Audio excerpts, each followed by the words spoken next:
Welcome to The Explainer, where we break down complex source material into clear, focused presentations. Today, we're digging into a text that makes some truly startling claims about the ideology driving the Iranian regime. Okay, let's just jump right in. The source material builds its entire case around this single explosive idea, that the West is dangerously misreading Iran. You know, we see a political state, but the author argues we're actually dealing with an apocalyptic movement that's operating on a completely different plane. Now, a quick but important note here.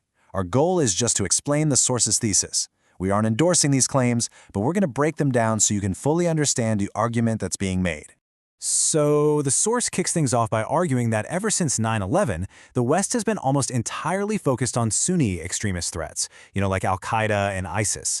This focus, it claims, has created a massive blind spot, causing policymakers to overlook what the author describes as a more organized, state-sponsored, and ideologically driven danger from Shia Islam, all embodied by Iran. The author paints a picture of the current Middle East as being fundamentally split between two blocks. On one side, you have the Sunni axis, nations like Saudi Arabia and Egypt, who the source says operate on pragmatism and political interests. But on the other side, you have Iran's axis of resistance, a network the author claims is motivated not by politics, but by a totally unyielding revolutionary ideology. So, to really understand where the source claims this unique ideology comes from, we have to go way back, and I mean way back, nearly 1,400 years, to the original schism in Islam that created the whole Sunni-Shia divide in the first place.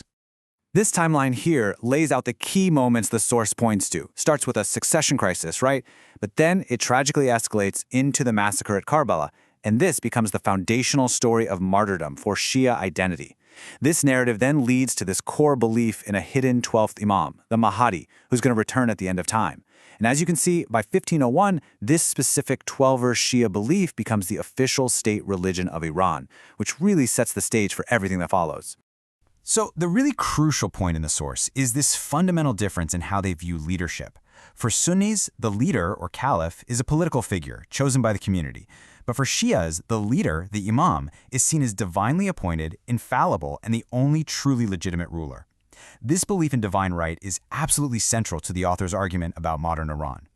Okay, so with that history in mind, we can now get to the absolute core of the author's thesis, how these ancient beliefs allegedly shape Iran's modern ideology and turn it into what the source calls an apocalyptic state. The source centers its entire argument on this single figure, the Mahdi. The core belief is that this hidden savior will only return after a period of immense global chaos and warfare. And here's the frightening conclusion the author draws. For the regime's true believers, the goal isn't to prevent this chaos, but to actively hasten its arrival. And this right here is the political concept that, according to the source, weaponizes that belief, Vilayat Faqih. It basically says that Iran's supreme leader isn't just a political ruler, he is the earthly deputy of the hidden imam. This transforms the government from a standard theocracy into, in the author's words, a theocracy on steroids, where political decisions are framed as divine will. The source then connects this ideology directly to the actions of the modern Iranian state. It argues the 1979 revolution wasn't just a political event, but was actually the takeover of a country by what it calls an apocalyptic cult. The author highlights this concept of taqiyya as being absolutely essential to understanding the regime's strategy. This doctrine of religious dissimulation, or you could say deception, is presented by the source as a key tool used to mislead foreign powers about the regime's true intentions. And this, according to the author, illustrates perfectly how taqiyya was used in practice. The source claims Khomeini promised moderation and stability to the Carter administration just to ensure a smooth path to power. But once he had control, the mask came off, with the seizure of the U.S. Embassy revealing an agenda the West had completely failed to anticipate. This apocalyptic mindset, the text argues, dictates Iran's entire geopolitical strategy. According to this view, nothing is what it seems. The IRGC isn't just an army, it's the army of the Mahdi. Regional proxies aren't for political influence, they are militias for the final war.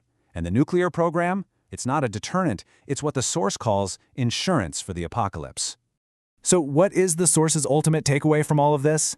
It's not a geopolitical analysis. It's presented as an urgent prophetic warning for Western policymakers, who, the author claims, are still missing the point. The author claims that the regime's most indoctrinated followers interpret all current events through the lens of their eschatology, their theology of the end times. This worldview demands a final, cataclysmic battle against a great deceiver, the Dajjal, which must happen before the Mahdi can return. And this slide shows how the source alleges the regime maps this prophecy onto modern politics. Political opponents aren't just adversaries. They are cast as religious figures in a divine drama. Donald Trump becomes the Dajjal, and most chillingly, Iranian citizens protesting for freedom are cast as the army of the Dajjal, enemies of God himself. Now, the author uses this shocking and highly specific number to make a final point. The source makes the extraordinary claim that this number of protesters were killed, framing it as proof that this isn't just rhetoric. It's presented as evidence that this ideology provides religious justification for deadly, real-world actions. Ultimately, the text concludes that viewing Iran as a normal state actor is a fatal error. It argues that we are witnessing a state-run doomsday cult with missiles, proxies, and a potential nuclear weapon. And it leaves us with this final provocative question, challenging the very foundation of Western diplomacy toward the regime.